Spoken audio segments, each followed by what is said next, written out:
Buena tarde a tothom. Buenos días a todos. Empezamos la segunda sessió. Comencem la segona sessió de les jornades Vialet Macer d'enguany, corresponents a l'agermanament d'Argentona amb la població argentina de Vialet Macer. Em presento personalment, soc el doctor Oriol Marfà, enginyer agrònom i veí del poble. Soy doctor Oriol Marfà, vecino de Argentona, ingeniero agrónomo, y he participado en la organización de estas jornadas. Les recuerdo a todos, us recordo a tots els intervinents que el tiempo disponible para cada uno, que el temps disponible per cadascú és de 20 minuts. Aquest temps dirigit és perquè a partir d'un determinat moment se'ns acaba la connexió. Les ruego a todos los intervinientes que no empleen más de 20 minutos porque en otro caso se nos acabaría la conexión. Y ya dicho esto, paso la paraula, dit això, a la ilustrísima señora alcaldesa Montserrat Calderón. Muchas gracias y bienvenidos. Avui ens apleguem per commemorar l'agermanament entre Argentona i Vialet Macer i així donar sentit a un esdeveniment que ens omple d'orgull com a poble. Vull recordar que ara fa 3 anys vàrem celebrar amb un acte institucional i en aquest mateix Saló de Pedra l'agermanament que ens unia. Va ser un 7 de juliol del 2022. Aquell acte va anar precedit d'unes jornades esportives i culturals, les quals jo mateixa i regidors de la meva agrupació vam tenir l'honor, juntament amb el govern, de poder-ne gaudir. En aquell moment va néixer el desig compartit de crear vincles d'amistat, cooperació i germanor entre dues comunitats separades per un oceà, però unides per la història, la cultura i l'esperit de proximitat que ens identifica. Aquell 7 de juliol va marcar l'inici d'una relació que volia ser molt més que un gest simbòlic. L'agermanament entre Argentona i Vialet Macer representa un compromís de diàleg, col·laboració i intercanvi. Un pont que uneix Catalunya i l'Argentina a través de la voluntat de treballar plegats per recordar la història a generacions futures. A Argentona, la figura de Joan Vialet Macer, fill d'aquesta vila, és per a molts un gran desconegut. Va marxar a les Amèriques buscant nous horitzons i va ser allà a l'Argentina on la seva persona va transformar-se i es va consolidar com allò que avui recordarem i escoltarem. Un gran defensor dels drets socials i laborals, empresari, regidor i impulsor d'una nova llei d'educació gratuïta, laica i pública. No ens oblidem, però, que la seva gran obra va ser la construcció d'un dique per proveir d'aigua. Un projecte d'una importància immensa, que encara avui es manté com a símbol de progrés i visió de futur. En un moment històric en què l'aigua s'ha convertit en un dels grans reptes globals, ja sigui per les etapes de sequera que patim o els aiguats cada vegada més intensos provocats pel canvi climàtic, cal remarcar la visió futurista de Vialet Macer, que ja fa més d'un segle entenia que el benestar de les persones depenia d'una gestió responsable i sostenible d'aquest recurs. En aquests 3 anys, aquest vincle entre Argentona i Vialet s'ha vist aturat i és amb el govern que ara jo lidero i per la perseverança del nostre vilatà Oriol Marfà que estem compromesos a poder fer cada 2 anys unes sessions divulgatives de la persona de Vialet, consolidant intercanvis, trobades i projectes que han de reforçar la connexió. No cal dir que la col·laboració, com sempre, del Centre d'Estudis Argentonins, de l'Enric Sudinyà i els seus companys que avui ens acompanyen aquí, aprendrem a com fer aquest pas per la nostra terra. Però més enllà de les activitats i les paraules, el que realment dona sentit a aquest agermanament són les persones, aquelles que amb la seva empenta i il·lusió fan possible que aquesta relació es pugui mantenir viva i sincera. Vull agrair la presència, no només als de l'altre cantó que ens estan escoltant, sinó l'estada del nostre poble del professor Norberto Huber, el qual ens ajuda molt a apropar aquesta figura de Vialet entre nosaltres. Avui, en aquest acte, renovem el nostre compromís amb els valors que van inspirar aquell moment, la solidaritat, la cooperació, el respecte i la voluntat de donar a conèixer la figura de Bialet. Que aquest agermanament continuï creixent i que sigui font d'oportunitats de coneixement i amistat per les generacions que vindran. Moltes gràcies a tots. Moltes gràcies, Montse, per la teva intervenció. Gracias, Montse, por tu intervención. Y ahora pasamos la palabra al intendente de Villalenmasé, el señor Augusto Eduardo Rey. Adelante. Buenas tardes para ustedes, buenos días para nosotros.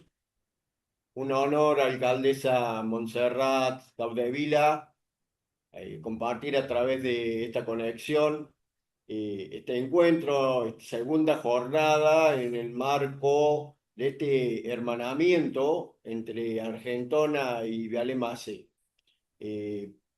Toda esta tarea que se está llevando a cabo y de la cual Norberto Huber, el profesor Norberto Huber, es el alma mater. La idea es dar continuidad a este hermanamiento tal cual lo manifestaba usted, que se firmó allá en el año 22, en donde podamos seguir resaltando la figura de Juan Viale-Massé, este argentonés visionario, ilustre, que realmente, del cual nuestra localidad lleva su nombre y marcó hitos históricos, no solo en nuestra localidad, en la provincia de Córdoba, sino en nuestro país, Argentina, con un trabajo que todos ustedes conocen, que fue el estudio de las clases obreras, en donde este argentonés, Juan Viale-Massé, realmente se mimetizó con cada uno de los obreros en las distintas provincias de nuestra Argentina para elaborar un informe que realmente dio marco y puso en la escena las condiciones en las que trabajaban los obreros en nuestro país en aquel entonces. Así que yo celebro que se haya tomado la decisión de dar continuidad a este hermanamiento que nos va a permitir intercambio de información, intercambio de documentación para que sigamos fortaleciendo y resaltando la figura de Juan Viale-Massé. Así que para mí realmente es un verdadero honor poder tener esta comunicación con ustedes y seguir trabajando.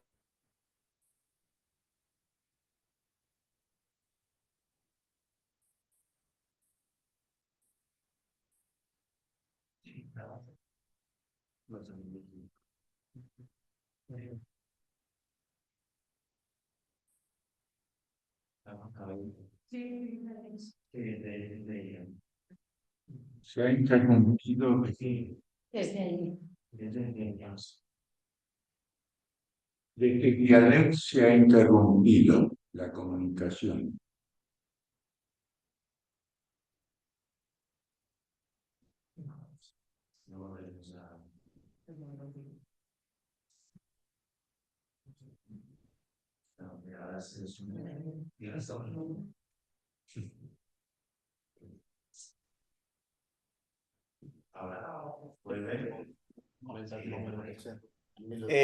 No sé si me pudieron escuchar porque hubo un problema en la conexión. Al final no hemos podido.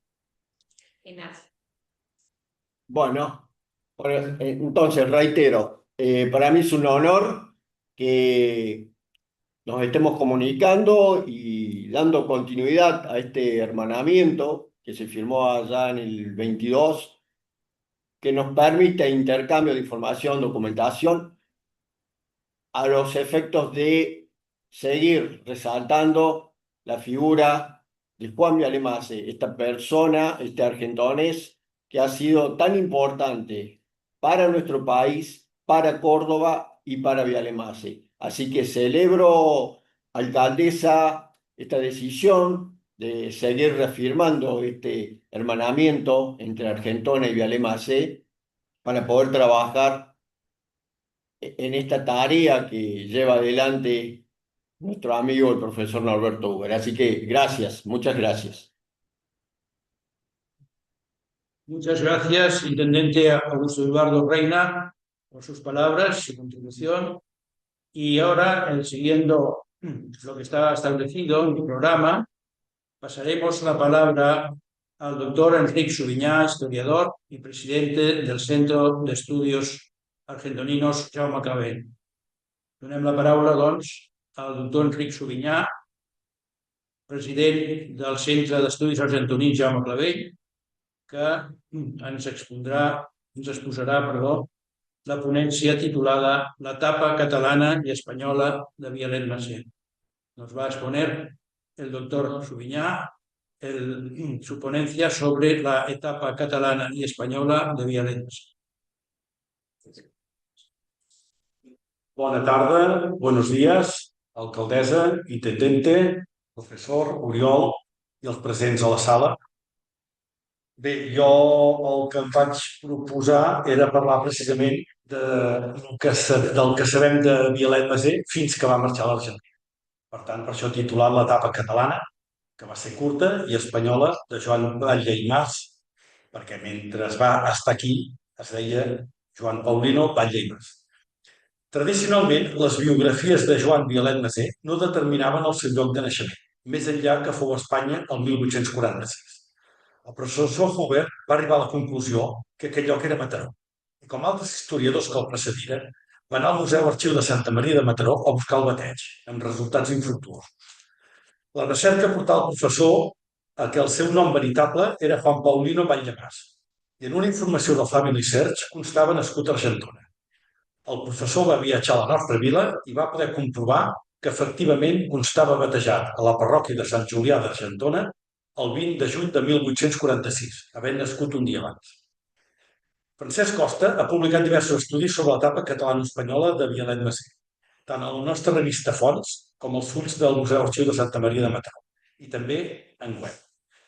El seu pare, d'en Vialet Massé, no d'en Francesc Costa, era Camilo Francisco Batlle i Gual, nascut el 1808 a Mataró, d'ofici militar, fill alhora del notari Josep de Batlle, nascut a Vilaller, Alta Ribagorça, però que va exercir a Mataró, i de Josefa Gual i Boronat, filla del ciutadà honorat de Barcelona, Josep Antoni Gual, propietari del Mas Gual del Cros, actualment conegut com a Can Vives.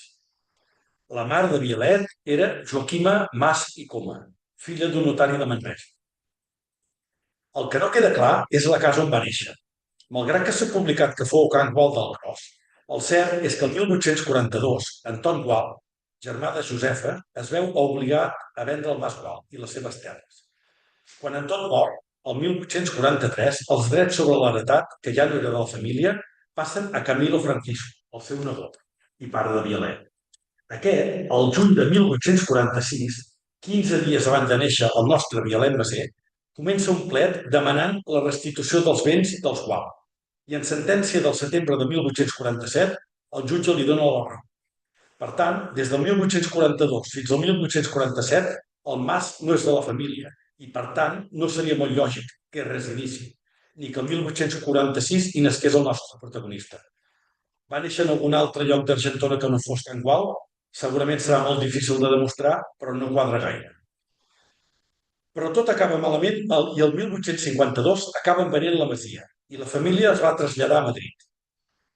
És allí on el 1857, en un diari de la capital, un anunci demana averiguar el paradero de Juan Paulino de Batlle Mas, desaparecido hace cosa de 7 meses. Gairebé res. Aleshores tenia 11 anys. Estatura regular, pelo castaño, ojos negros, frente chica, color moreno, una cicatriz en la cabeza de una caída en la que no tiene pelo, habla muy bien el castellano y el català. Més endavant, el mateix Vialet escrivia que, demente, casi idiota, desde los 7 hasta los 12 años, a causa de una herida penetrante en la cabeza, me tenían por perdido. O sigui, va estar 5 anys perdut. Realment sembla sorprenent. Recentment, Francesc Costa, fent recerca a l'Arxivo Militar de Segovia, va trobar l'expedient oficial de Joan Batlle Mas, datat el 2 d'octubre de 1873, i en va publicar un article a la revista Fonts. L'expedient recull els poc més de 10 anys que va estar en actiu a l'exèrcit. Amb aquest document sabem que a l'agost de 1862, amb 16 anys, ingressa com a alumne a l'Escola d'Administració Militar. Al cap d'11 mesos, havent completat amb èxit els seus estudis, és promogut al càrrec d'oficial tercero per ordre reial i destinat a la intervenció general. Un sou de 5.400 reals, on hi estarà uns 6 mesos. L'any 1864, amb 18 anys, comencen les complicacions que marcaran la seva trajectòria militar. El destina com a auxiliar al Parc d'Artilleria de Càrrec, tot i que obté un permís de 15 dies per desplaçar-se a Madrid a causa de la greu malaltia de la seva mare. Com que no reincorpora a la caserna, es donat de baixa del cos. El director general dispuso que se descontase a este individuo la tercera parte de su sueldo para reintegrar a doña María Martín, vecina del Real Sitio de San Ildefonso, 312 reales que le deudaba por hospedaje y alimentos, mandándose al mismo tiempo instruir sumario en averiguación del hecho de falsedad cometido por otro bañe, tratándose de recaer la responsabilidad de esta deuda sobre otro oficial, comprometiendo su reputación. Al cabo de pocos días se le concedió la vuelta al servicio por gracia especial, advirtiéndose que si en lo sucesivo reincidía en esta falta, no se le tendría consideración. I aleshores és destinat a Catalunya, al Departament d'Intervenció. L'any 1865 continua en aquesta destinació i el mes d'abril es desplaça a Madrid per casar-se amb Maria Elvira Alfrida Calvo i Gibert, soltera de 19 anys, natural de Madrid. La seva família, establerta inicialment a les Filipines i posteriorment a París, es dedicava al comerç d'opi, amb cops d'estat pel mig i ruïnes i presó. A l'agost se'l destinà com a auxiliar a la maestranza de Cartagena, on hi estarà un any i mig. L'abril del 1865 se aprobó la clasificación de apto para continuar en su clase, por su poca aplicación y puntualidad en el servicio y mediana conducta. És a dir, no aconsegueix cap benefici ni progressa en la seva carrera militar. A més, el director general ordena se sujetase descuento a este oficial a reintegrar 63 escudos que adeudaban a don Silvestre Caja, vecino de Cartagena. L'any 1867 torna a Catalunya per segona vegada. Ara hi estarà un any, destinat al castell d'Hostalric, con el cargo de efectos y caudales del material de la referida art. El dia 17 de setembre va ser arrestat al seu pavelló pel governador del castell per haver-se negat a entregar-li la clau d'una volta de la fortalesa, al·legant que hi havia un baló amb cartutxos de canó que tenia el seu càrrec. Per aquesta falta, el capità general de Catalunya disposa un mes d'arrest al castell com a correctiu, advertint-lo de més rigor si en el futur no millorava la seva conducta, amb els caps als que havia estat subordinat. A finals d'any anomenen administrador de utensilios y pagador de fortificación de la plaza de Cardona. A l'abril del 1868 li tornen la llicència absoluta para dedicarse al cuidado de sus intereses particulares. Después de 5 meses de vacanzas, se mandó formar el expediente administrativo de reintegro por haberle resultado una falta de 159 escudos al hacer entrega de la pagaduría de fortificación de Cardona. Otra falta de 116 escudos en las existencias en metálico de la factoría del mismo punto. Y otra de la misma factoría valorados en 73 escudos, cuya suma reintegro. En febrer de 1869 fue nombrado controlador del hospital, administrador de utensilios y pagador de transportes y marina de la plaza de Alhucemas. Y en septiembre fue trasladado a las Islas Chafarinas, con los cargos de administrador del hospital y pagador de transportes y marina. A l'exèrcit d'Andalusia hi estarà un any i la cosa també acaba malament. Al febrer de 1870 se dispuso que pasase este individuo a situación de reemplazo por haberse quejado su intendente de Málaga de su mal comportamiento. Meses después, el director general ordena que retorni al tresor las 711 pesetas de artículos que van trobar faltant al fer el lliurament de la factoria d'utensilios, disposant que rebés una severa amonestació, consignant-se en aquesta fulla el seu abandó i poc interès demostrat en el compliment dels seus deures. Inactiu des del febrer de 1870, havent fixat la seva residència a Madrid, i es troba un any i 7 mesos. De tota manera, al mes de juny li diuen que si tenia alguna esperança d'ascendir en la carrera, ara l'ha perduda. Al març de 1871 ingressa en el servei actiu destinat a l'Intendència General. Després d'estar en aquesta destinació un any i mig, i arran de la nova ordre va ser destinat a l'Exèrcit d'Operacions del Nord, a les províncies basques. Finalment, el 1873, és nomenat administrador de provisions, utensilis i pagador de Transports de Bilbao, càrrec que ocupa fins al 27 de maig, quan és destinat a la columna d'operacions del general José Lagunet. En plena cacrinada, el mateix mes es presenta com a candidat republicà a les eleccions diputats a Corts pel districte de Duran, però finalment es retira. També consta l'episodi d'haver estat fet presoner pels carlins en 2 ocasions i posteriorment alliberat. L'11 de juny li concedeixen 15 dies de permís per anar a Madrid a veure la família, pero no torna a la caserna. No habiéndose presentado en su destino ni rendido cuenta de la inversión de los caudales que tenía a su cargo. Un altre cop relacionat amb problemes de gestió dels diners. A la premsa llegim una nota d'un fiscal militar del 18 de juliol. El paradero primero de administración militar, don Juan Palle y más, cuyo actual paradero se ignora, se presentará en la mayoría de plaza, cita en la Capitanía General del Distrito, dentro del término de 7 días, a una parte para recibir declaración indagatoria por medio d'un interrogatori. Silenci absurd. I el donen de baixa del cos per ordre del 12 d'agost de 1873. Aquell estiu apareix a l'Argentí, fent-se anomenar Joan Vialet Maser, deixant enrere la seva dona i els 2 fills. Quan es torna a casar a l'Argentina, el 1874, de manera il·legal, doncs encara estava casat amb Maria Elvira Alfrida, falsifica el document matrimonial. Diu ser fill de Camilo Vialet, en lloc de Bany, i de Joaquina Maset i Comas, en lloc de Mas i Coma. I ell s'autoanomena Joan Vialet Maset. Diu ser vidu d'Alfrida Calvo, altra falsedat, doncs el 1880 encara constava viu. Tot plegat, una etapa catalano-espanyola per esbrinar. Moltes gràcies. Moltes gràcies, Enric, per la teva contribució.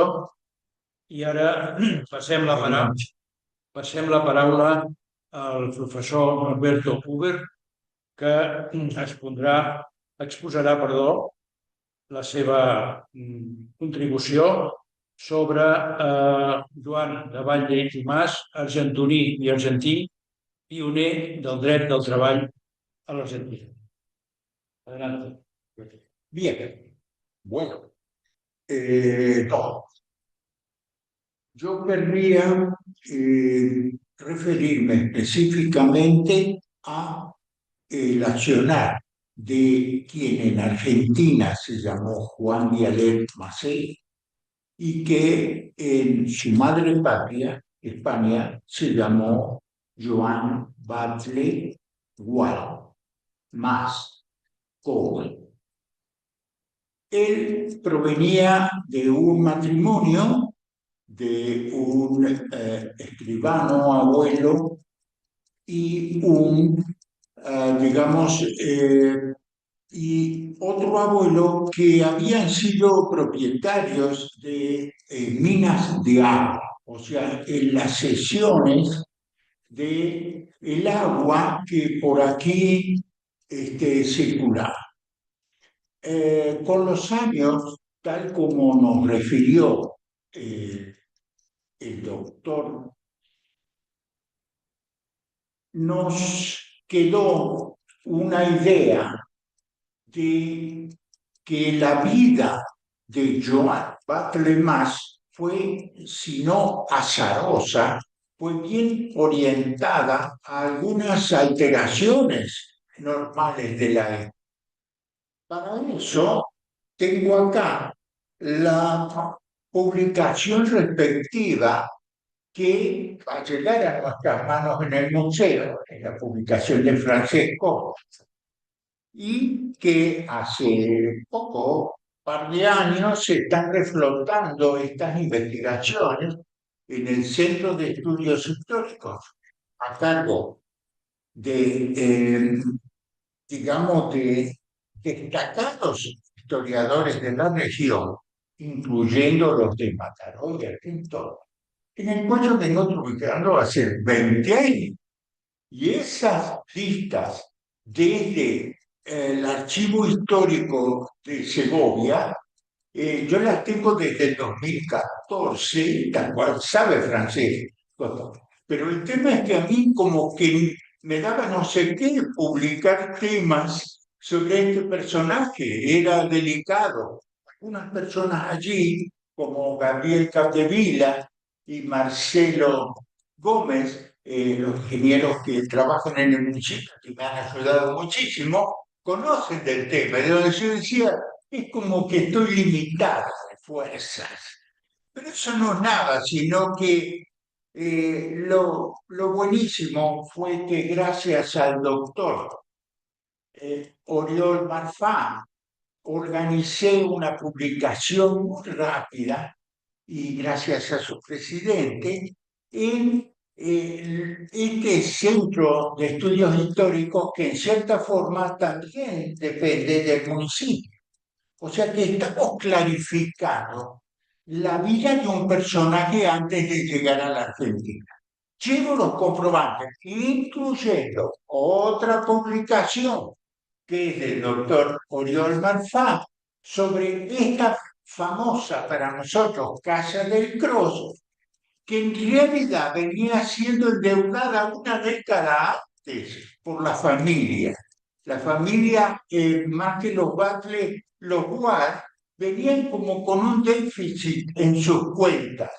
Y gracias a ellos también hace 11 años me permitieron acceder al conocimiento de que esta habría sido esa familia de los Guard. Y gracias a ellos tengo esas escrituras de venta que eran con retroventas y se arrastraban para atrás y había un conflicto tras otro. Entonces, habiendo desgastado casi un tercio de mi disertación, yo diría que gracias a estas publicaciones que voy a llevar, tenemos el refrendamiento y el inicio de sucesivas investigaciones e incluyendo sobre el tema del agua, que ya veremos en cómo se podrían trabajar ciertos temas entre el Ayuntamiento de Argentona y el... Déjenme entrar a la parte argentina del dialecto, porque yo en un poco tiempo, no sé si te lo dejo hacer, sí. En un poco tiempo voy a expresar, ¿sí? Aquí viene nuestra ayuda técnica.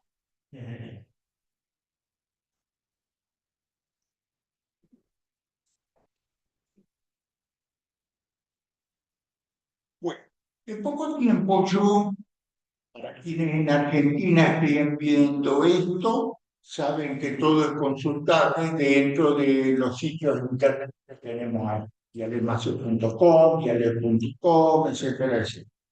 Pero yo quisiera dar un ejemplo. ¿Vieron cómo los doctores que tienen un pintor joven y el ya maduro?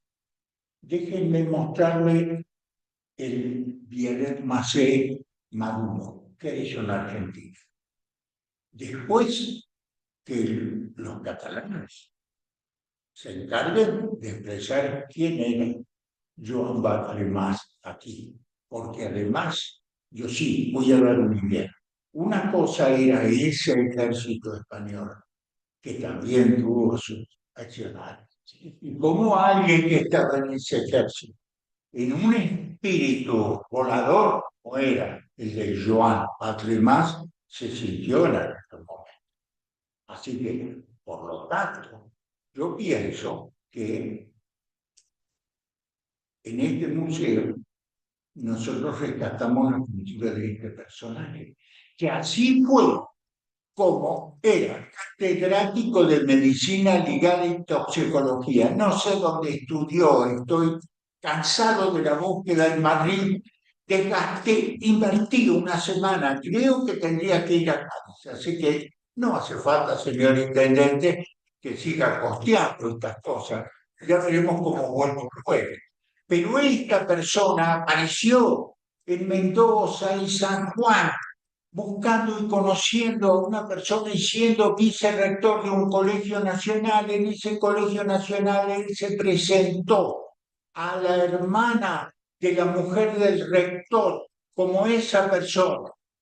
con ese niño que se llamaba Carlos y diciendo de que había, luego de varios años y viajes, etcétera, se presentaba y con una medalla que dice Caridad en la Guerra, que sí existió la medalla, sí existió la Cruz Roja, sí está en el archivo de la Cruz Roja de Madrid, ese documento donde él, Joan, recibió esa medalla.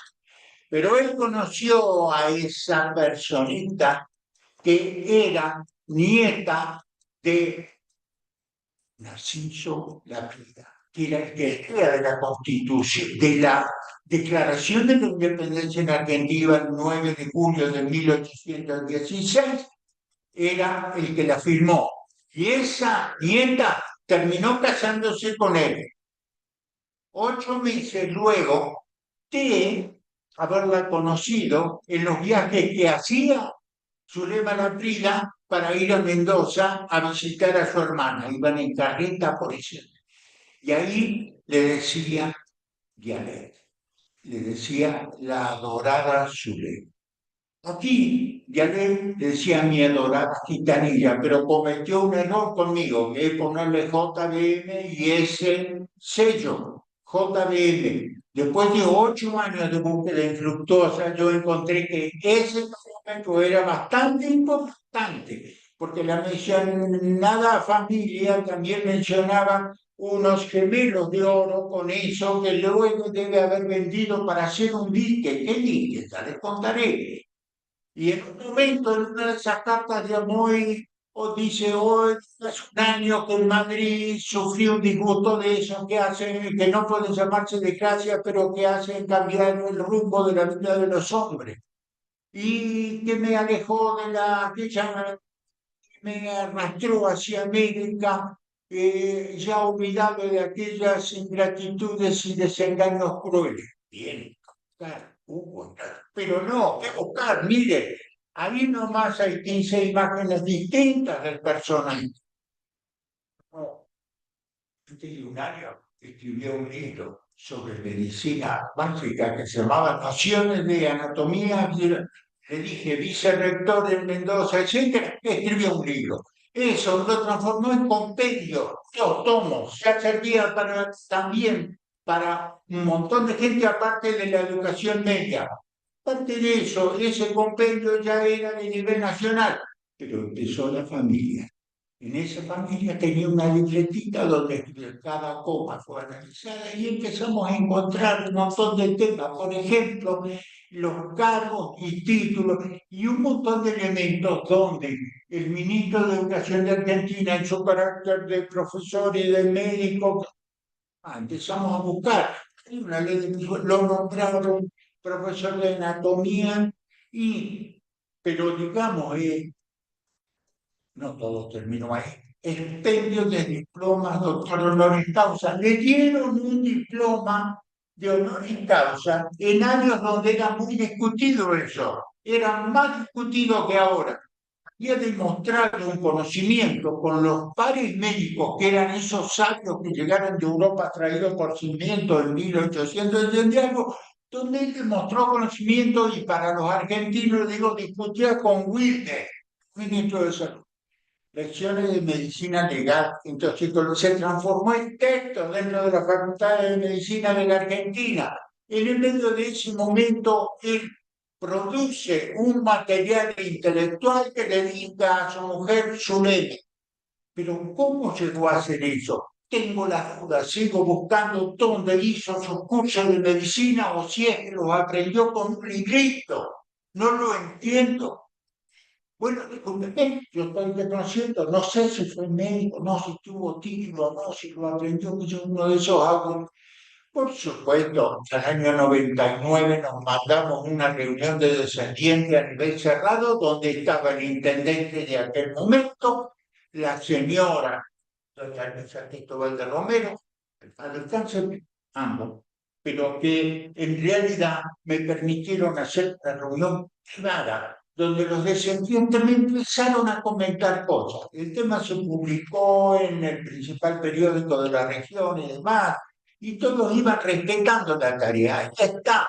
Y que en algún momento le comenté que nuestros guías del museo que, digamos, sigue trabajando o no, no sé. Pero el asunto es que tenía el mejor tratamiento turístico. Ya se está retirando. Y esa es la casa donde él montó su casatita, algo así como ustedes acá en Argentina que tienen unos casones, ahí lo montó.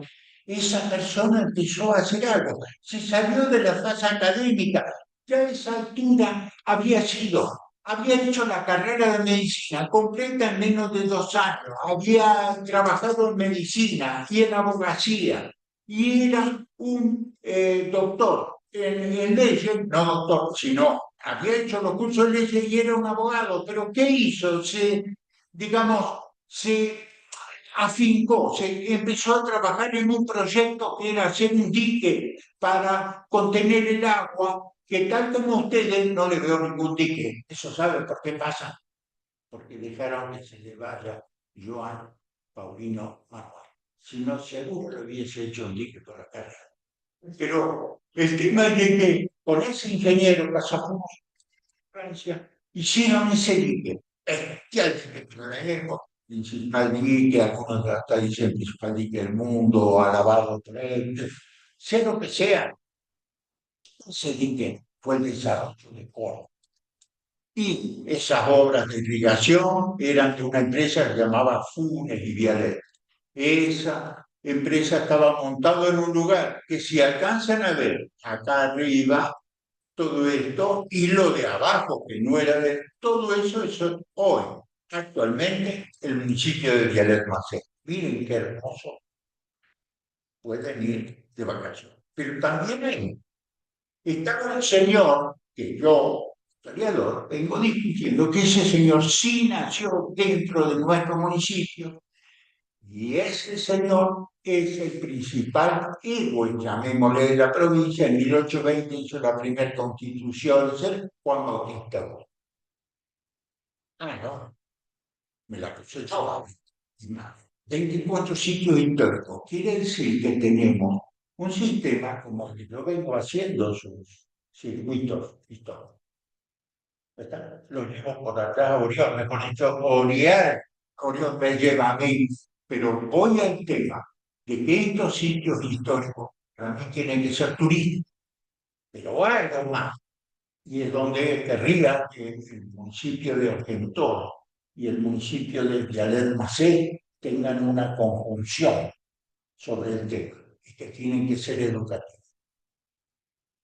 O sea, tienen que formularse también como base de creación de la personalidad de personas no solo industriosas, estoy demostrando con el dique de 7.000 personas, etcétera, sino que tienen que tener, el turismo tiene que mostrar a ese chico, al educando, si el turismo educativo o si el turismo de edad, qué es lo bueno que puede hacer un productor de bienes y de ideas como Vialet. ¿Por qué digo ideas? Porque muchas de sus cosas quedaron en idea. Bueno, te estoy mostrando algunos lugares. La directora provincial de Patrimonio Cultural e Histórico en el año 2000 me apoyó muchísimo, la doctora Josefina Piano, historiadora de Riache, que me ayudó a desarrollar esa parte del circuito. Todavía no lo tenemos muy bien.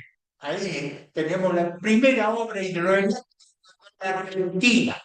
En 1879 andaba ahí haciendo lamparitas la gente de Estados Unidos, los grandes inventores. En 1880 y pico, Berlín. Y nosotros teníamos en Argentina en 1886 Juan de Macé iluminando el dique con una usina que era una máquina de vapor más una, digamos, productora de electricidad más una de esas lámparas originales de aquellos años. Era imposible. Miren el galpón de forraje que se había hecho para la fábrica de cales hidráulicas y cemento. Imagínense la cantidad de mulas que tenía que alimentar durante el año y el tipo de galpón que hizo en 1800. Así que era medio caro. Aquí tenía la casa quinta, donde él estaba en el medio, donde gozaba. que algo debe haber escuchado de sus abuelos y parientes sobre tener una casa. Ahí está con toda la familia, pero empezó el artículo anterior, déjenme que vuelva un segundo, no me gusta volver cuando entro. Por caso, 12 verdades sobre enseñanza secundaria en la Universidad Nacional de Córdoba. Ya él no era docente, había sufrido hasta la pobreza, porque el dique lo había dejado, le dije, vendió hasta la... Y publicaba, a la vez trabajaba en temas de abogacía, con juicios sobre el poder. Y es en 1902 donde establece un proyecto de ordenanza reglamentaria del servicio obrero y doméstico se llamaba rural, que fue la base de su comienzo de trabajar sobre la legislación argentina. Según el doctor Sapia, fue nuestro ministro de Córdoba de Trabajo, conectario, este es el artículo original del trabajo del Viale Macé en su tema de ideología.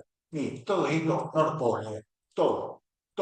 Las personas de la época diciendo, mira, tu doctor Viale Macé no puede, usted ha hecho eso. O sea, él analizaba desde el municipio de Rosario qué es lo que era el tema del trabajo y los deberes y derechos de los obreros. Rosario es en Argentina, te comento, como el lugar donde todas las vías de tren llevaban el grano de Argentina, y el grano era el oro argentino.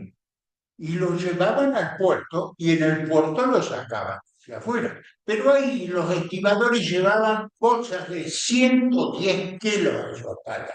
Es logro que la bajaran a 70, pero el asunto es que imagínense, él terminó siendo el abogado de los estibadores de Ribera del Rosario y de los ferrocarrileros, a los cuales le dio, estoy diciendo, las dos principales industrias que trabajaban en esa ciudad para la ciudad. Imagínense de los ferrocarrileros que le dijo, no, deberes y derechos. Aquel no, 1902, grandes luchas con el anarquismo, que había sido con la inmigración europea hacia la Argentina, para toda esa gente que hacía falta trabajar, él se puso como, tenía un pie con el obrero y un pie con el patrón. Él había sido patrón. Entonces, bueno, perdón, esos son los bisnietos. Uno, Alberto Capos, todo elemento que tenían está. Todo está resguardado, salvo un solo material está resguardado, a pesar de las condiciones económicas que nosotros no tenemos, como acá en Europa. Perdón por una digresión histórica. Hay una persona, quizás que no me acuerdo muy bien el libro, pero creo que se llamaba Con las venas abiertas de América Latina y Galeano, que pensaba, decía o procuraba que de América se fueron los recursos para España. ¿No? Me van comprendiendo, ¿no es cierto? Entre eso y el ejército español, no le estoy dando una idea, trabajan sobre eso, pero yo sí tengo que decir que el tal Juan de Alemacé cumplió. Mire, esa conferencia, esta otra, se la dio a los estibadores. Fue el representante, ese abogado, fue el representante genial en el primer Congreso Obrero de la República Argentina. Bueno, ahí estaba y empezó el tema de que esta foto es adelantada, pero si lo ven en la silla de ruedas fue lo que le agarró una gran gripe haciendo su viaje por el país. ¿Para qué?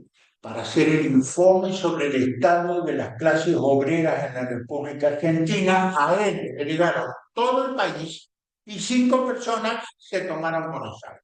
Lo de siempre, perdón, ¿no? Interior de Buenos Aires. Pero así fue. Y él se recorrió todas las que en ese momento eran provincias y generó este informe. Este informe tenía tomo 1 y 2. ¿Qué hizo él? Hizo el tercer tomo donde volvió a viajar por toda la Argentina porque le había quedado datos pendientes. Por supuesto, también los ejemplares firmados por la familia están en el museo. Mire, no tengo otro. Están todas las obras que en el tema laboral, en este conjunto, le leo uno solo. Juan de Almacén aclara que la reparación de perjuicios a terceros está amparado por la Constitución, digo, de Alberto, el 853. El tema es ese.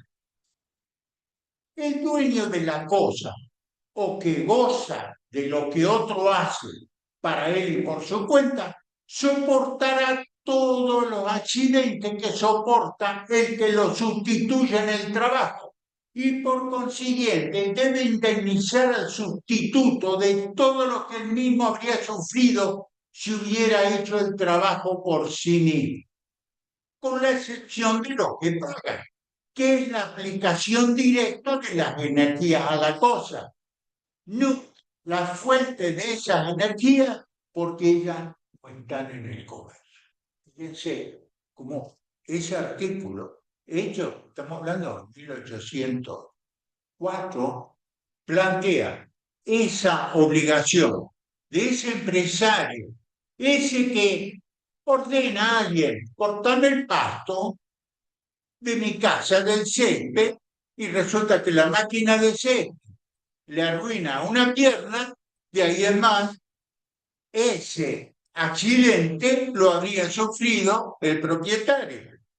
¿Me comprenden la implicancia? Pero estamos hablando, no estamos hablando ahora, estamos hablando de cómo Almacén hasta buscó en la legislación de INE. Discúlpeme que me fui mucho mal, pero el tema es así. Almacén también entonces tenemos que fue un personaje reverenciado por quienes en el derecho laboral durante todo el siglo seguían trabajando. El principal lugar de investigación sobre el derecho laboral, que era en Córdoba, el sillón principal, digamos, del presidente, y Almacén. Así que la persona, mire, fue una persona que tenía una revista que se llama Todos Historia, llegó a publicar dos artículos. Uno, que, bueno, sobre el dique San Roque, y otro, Juan de Almacén, una batalla por el desarrollo y la justicia social. El desarrollo que viene del dique, y como él, con su peculio y con su esfuerzo, logró que ese dique se terminara. Y por el otro lado, por la justicia social. Ese artículo fue eliminado y nos permitió armar un congreso en 2004, donde el municipio fue parte un gestor y se hizo en Jujuy. Bueno, este personaje, ahí con su familia, lamento haber tomado más tiempo, pero quisiera leerle. Mi vida no alcanza a ver en todo, así que lo voy a leer acá. Será bueno. Querida, hace 28 años era tu novio y tu amor me alentaba para escribir en mis obras de anatomía y higiene. Hoy, ese mismo aliento me permite producir en el papel lo que la experiencia del país me ha enseñado. Novios o abuelos, tú tienes la mitad en todo. Sin tu amor no habría sido nada tu bien. Bueno, tengo que cortar. Y tengo tiempo. No.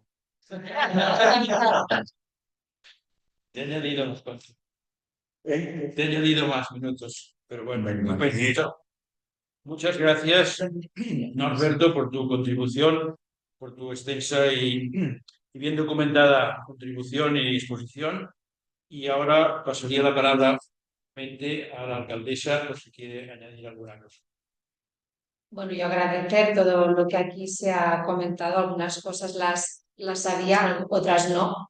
Es una fuente de información importante cuando se hacen estas jornades, no solo por lo que Enric també ha aportat, no? Que esta parte catalana no la tenía clara, o sea que... Y bueno, sobre todo por el estudio y fundamento pues, que le dais a la importancia de él como figura y lo que hizo. Yo creo que aquí pues, lo que hemos puesto es un poco las piedras para ir retomando esta divulgación de su figura e historia. Y como no se acaba aquí la investigación, porque Norberto nos sigue achuchando para que, ¿no? Para que vayamos aquí caminando, pues esperamos pues, que las próximas sean, pues que las jornadas se hagan desde Argentina y desde aquí pues colaborar con todo aquello que podamos. Siempre cuando Uriol pues esté aquí a nuestro lado también, porque solos no podemos hacer. Muchas gracias. Muchas gracias, Monse. Y también querría dar la palabra al intendente para que añada lo que se... Está bien. Bueno, solamente agregar que hago votos, como lo manifestaba la alcaldesa, para dar continuidad a estas jornadas. Las próximas, tal cual lo decía, van a ser desde aquí, desde Argentina, desde Vialema Mase, y bueno, seguir trabajando en pos de visibilizar todo lo que este argentonés dejó como legado. Así que agradecerles a todos por esta posibilidad. Muchas gracias, intendente. Y creo que con esto cerramos estas jornadas técnicas y con el deseo compartido, imagino, por todos, de continuar con el hermanamiento, con su fortalecimiento y esperar quizás al año 2027 a poder organizar un congreso de mayor magnitud o lo que sea necesario. No, ¿No? no puedo dejar de decir algo. Ah, ¿No te entiendes? En el año 2004 hicimos un congreso muy fuerte, 100 personas de toda la Argentina, fueron de algunos lados, sacamos dos tomos de libros y lo apoyó el Ministerio de Cultura de la Nación, etcétera, etcétera. En este caso hay dos municipios potentes. Hay una junta de historia en la provincia de Córdoba, hay dos entes de historia que me han ayudado muchísimo. Así que, señor presidente, lo conmino a que, en cierta forma, veamos la posibilidad de organizar algo como un congreso telemano. Con buenas herramientas informáticas podríamos inclusive tener publicaciones descentralizadas, sin el costo que implica presencial. Se lo digo yo mismo, desde el punto de vista de salud, cada vez en este caso, ¿no? Enrique Subiñá tiene muchas, ¿no? Pero con Oriol y otras personas estamos limitados muchas veces en lo nuestro.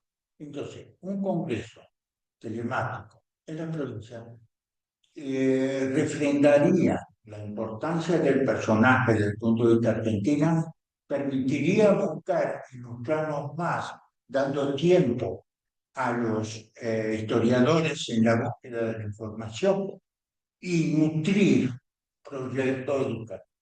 Y yo desde el municipio de Vialello tipo varias propuestas y algunas ya se las voy a estar dando y se fue a estar dando y le voy a pedir a la esposa Esperanza que papá pero que haga a que me ayude de vuelta con una traducción y una adecuación. Entonces yo quiero que me ayude por un señalador, como el que sí banca el municipio y además con todos los elementos históricos para que los maestros y demás vayan trabajando. Usted todavía no recibió mis 20 materiales de esto para que distribuya entre los miembros de su todavía. Pero yo con esto, en concreto, esto en catalán, en castellano, ya nosotros estamos en difusión sobre la verdadera historia del Joan. Entonces, ¿por qué lo digo? Porque los proyectos educativos son la parte productiva a mediano plazo de su municipio. Los otros productivos, discúlpeme, pero las industrias son los que los están viendo y a veces no son tan florecientes como se busca. Entonces, usted habló del agua, sí, y además hay un montón de elementos que se están llevando a cabo, pero yo hablo de educación. Entonces, que colabore con nosotros. Le voy a pedir que inclusive en el Museo del Cantil nos permita su excelente video de difusión. Cuando vayan el año que viene, nuestra secretaria de Economía, Coordinación, que está a la derecha, allá que está a la izquierda, se llama Sonia Altamirano de Posada, va a recibir con las manos abiertas que a quien sea que vaya, le envía un cartillo, un carta. ¿Está bien? Porque me lo ha pedido a... Pero, entonces,